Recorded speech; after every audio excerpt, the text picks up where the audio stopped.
แล้วคนเราก็สิไปถ่าย ครับพี่น้อง ใช่เว้ยใช่เว้ย มื้อนี้พามาปลาหน่อไม้ครับนี่ ใช่ป่ะ ปลาหน่อไม้สับครับสับโอ้นั่นเด้โอ้ครับมาหาหน่อไม้พี่น้องมื้อนี้ มาบักน้าด้วยครับ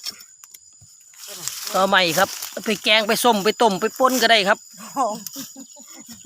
ไม่แห้งครับแล้วไปทำ ครับแล้วครับ โอ้งามครับมิตรนองามฝนตกหน่อไม้ถึกฝนก็กำลังแตกหน่อครับ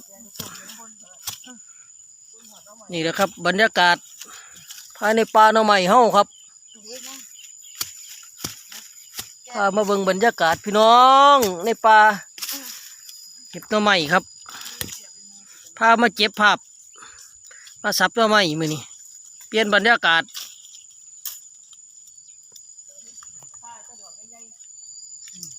เปลี่ยนบรรยากาศครับ